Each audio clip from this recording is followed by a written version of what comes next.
تقدیر کیا ہے؟ اگر سب کچھ پہلے سے ہی لکھا لکھایا ہے تو ہم اپنے اعمال کے ذمہ دار کس طرح ہوئے؟ پھر اعمال کی جزا و سزا کیسی؟ پھر جنت و دوزخ کے کیا معنی؟ وضاحت فرمائے۔ بھئی سچی بات یہ ہے کہ اس سوال نے ایک عرصے تک مجھے بھی ستائے رکھا، اور میں سوچتا رہا کہ اگر واقعی اللہ تعالیٰ نے پہلے سے ہی سب کچھ لکھ دیا ہے کہ میں اتنے بج کر اتنے منٹ میں بیٹھ کے یہاں پہ ایک لیکچر دوں گا، یہ تقریر کروں گا، اتنے بج کر اتنے منٹ پہ نماز پڑھوں گا، اتنے بج کے اتنے منٹ پہ فلاں کو گالی دوں گا، فلاں کو تھپڑ ماروں گا، یہ پہلے سے ایک میرا شیڈول مرتب ہے اللہ کے یہاں، لکھا لکھایا پروگرام چھپا چھپایا موجود ہے، میرے کیا قصور؟ تو لکھنے والے کا قصور ہے؟ بات تو خطرناک ہے نا۔ لیکن ناظرین کرام، ذرا سی باریک بات ہے، اسی لیے اس بات کو عام طور پہ، اس مسئلے کو عام طور پہ ہم عوام کے سامنے پیش نہیں کرتے۔ میں اس انداز میں پیش کروں گا کہ شاید سمجھ میں آ جائے، اگر سمجھ میں نہ آئے تو میں معافی چاہوں گا، وہ میری نااہلی ہے، وہ دین اور عقیدے میں کہیں کمزوری کی بنیاد نہیں ہے۔ تقدیر کیا ہے؟ عربی میں اس کے لیے ایک لفظ لکھا جاتا ہے دینی کتابوں میں، علم اللہ السابق، اللہ کا علم جو پہلے سے اسے حاصل ہے۔ اللہ کو معلوم ہے کہ آج میں اتنے بج کر اتنے منٹ پہ اپنی مرضی سے، اپنے ارادے سے، اپنی آزادی فکر اور آزادی عمل پہ، عمل سے کام لیتے ہوئے یہ کام کروں گا۔ اب بھائی کام تو میں اپنی مرضی سے کر رہا ہوں، اپنی آزادی سے، اپنے ارادے سے کر رہا ہوں، لیکن اتنی سی بات تو مانو کہ اللہ تعالیٰ علام الغیوب ہے، علیم بذات الصدور ہے۔ مجھے اپنے بارے میں پتہ نہیں ہے کہ کل 10:10 پہ میں کیا کروں گا، اس کو پتہ ہے۔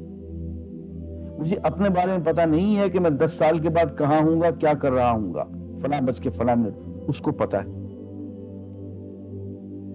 اس کو میرے آزادانہ، خود مختارانہ، فری ول کے ساتھ کیے ہوئے اعمال کا پتہ ہے کہ میں اپنی مرضی سے، اپنے فری ول کے ساتھ، اپنے ارادے سے اتنے بج کر اتنے منٹ پہ کیا کروں۔ یہ اس نے اپنے ہاں لکھ رکھا ہے، اس لیے کہ اس کو پوری کائنات کا نظام چلانا ہے۔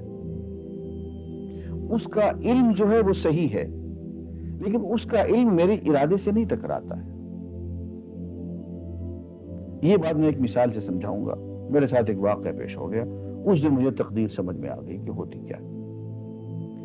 1971 کی بات ہے کہ یہاں اکاؤنٹنٹ جنرل آفس میں ڈپٹی اکاؤنٹنٹ جنرل تھا۔ اس زمانے میں ایک مشہور نجومی تھا شیخ صادق، یہاں قلعہ گزر سنگھ میں رہتا تھا۔ وہ پتہ نہیں بیچارہ زندہ ہے یا فوت ہو گیا۔ انہوں نے دروازہ کھولا، میرے کمرے میں آ گیا۔ ہاں صاحب، ہم آپ کی خدمت کرنا چاہتے ہیں، ہم آپ کو مستقبل کے بارے میں کچھ بتانا چاہتے ہیں۔ میں نے کہا میرے پاس فضول باتوں کے لیے وقت نہیں ہے، میں علم نجوم وغیرہ کوئی اس قسم کی یہ فضول باتوں کو میں نہیں مانتا ہوں، مشغول آدمی ہوں، ان چکروں میں مجھے مت ڈالو۔ اس نے کہا سر مجھے صرف 1 منٹ تو آپ دے دیں۔ میں نے کہا ہاں 1 منٹ دیتا ہوں۔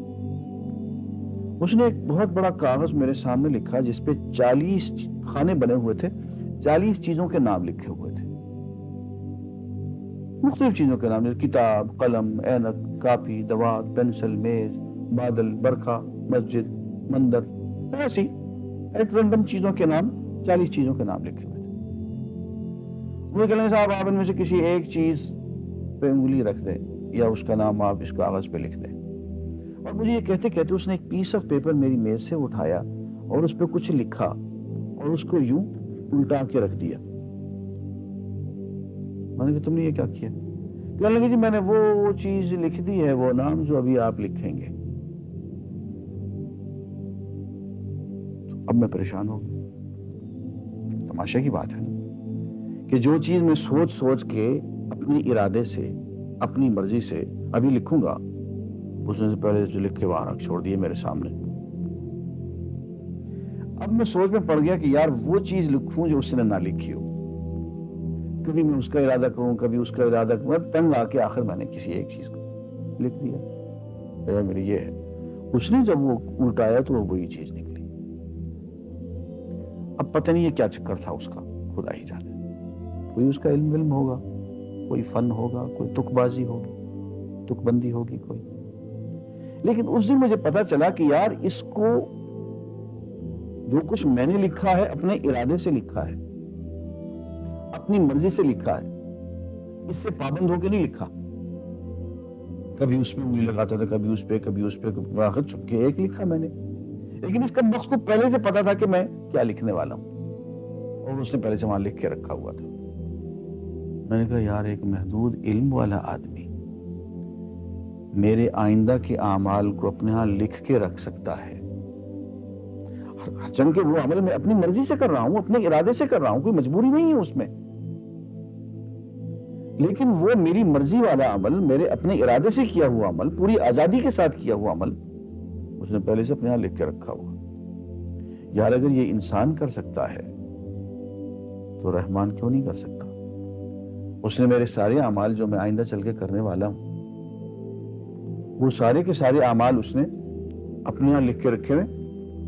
اس کو انتظام کرنا ہے، میرے رزق کا انتظام بھی کرنا ہے، آگے میری زندگی، میری موت میں، میری قبر میں اکوموڈیشن کا پتہ نہیں کہاں کا میرے اس نے انتظامات کرنے ہیں. تو میرے بارے میں اس نے سارا کا ڈیٹا کلیکٹ کر کے رکھا ہوا ہے اپنی انفارمیشن کے لیے کہ یہ اپنی مرضی سے کیا کیا کچھ کرے گا. تو اس کے لکھے ہوئے ہونے سے میری مرضی ختم نہیں ہوتی، میری ذمہ داری ختم نہیں ہوتی، میرا ارادہ، میری فری ول ختم نہیں ہوتی. یہی وجہ ہے کہ ہم جو اعمال کرتے ہیں اس میں سے اللہ تعالیٰ اس کی کچھ ذمہ داری ہم پہ ضرور ہوتی ہے. کچھ کام اللہ تعالیٰ کا ایک نظام ہے، اس میں شاید ہماری ذمہ داری نہ ہو، وہاں جبر ہو.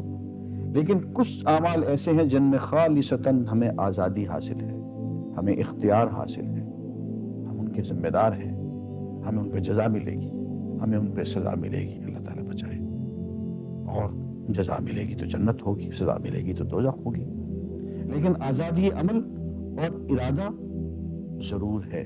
یہ الگ بات ہے کہ اللہ تعالیٰ کو پہلے سے ہی معلوم ہے کہ ہم اپنے ارادے سے اور اپنی آزادی اور اپنی مرضی سے ہم آج اور کل اور پرسوں اور سال بھر کے بعد اور 10-20 سال کے بعد ہم کیا کیا کریں گے اس کے ہاں لکھا ہوا ہے. وَعِندَهُ عِلْمُ الْكِتَابِ، اس کے ہاں سب کچھ لکھا ہوا ہے.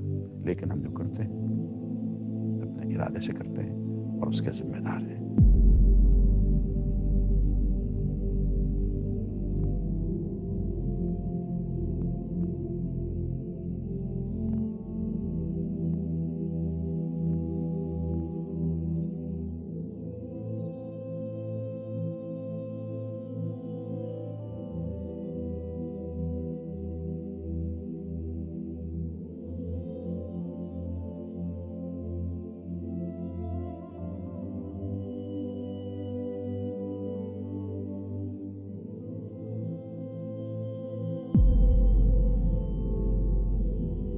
ہم نے ہر چیز ایک تقدیر کے ساتھ پیدا کی ہے اور ہمارا حکم بس ایک ہی حکم ہوتا ہے اور پلک